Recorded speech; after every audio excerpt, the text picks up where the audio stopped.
Amakuru reka tuyabandanirize mu gihugu c'Ubufaransa. Perezida w'Ubufaransa bwana Emmanuel Macron aherutse gutangaza ko agifise icizigiro co kurindira ko ibihugu vyo mu karere ka Sahel ko bishimira igihugu ciwe kuba cyaratesheje kikaburizamwo ko ivyo bihugu vyigarurirwa n'abagwanyi b'intagondwa za Isilamu.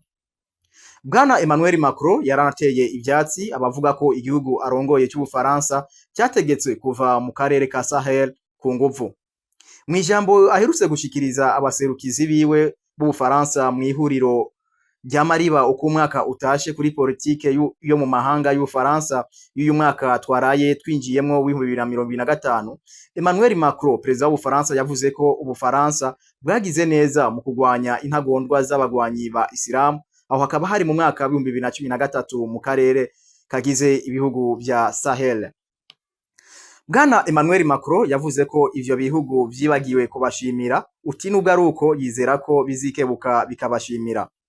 Emmanuel Macron yabandanije avuga ko iyo ataba igihugu ciwe c'Ubufaransa ko muri ivyo bihugu bigize akarere ka Sahel atanakimwe kiba cigenga iyo atarungikayo abasirikare b'Ubufaransa. Hamaze kuba coup d'etat mu bihugu bitandukanye nka Niger, Burkina Faso, Mali, Ubufaransa bwaciye bukura ingabo zabwo muri ivyo bihugu bigize ako karere.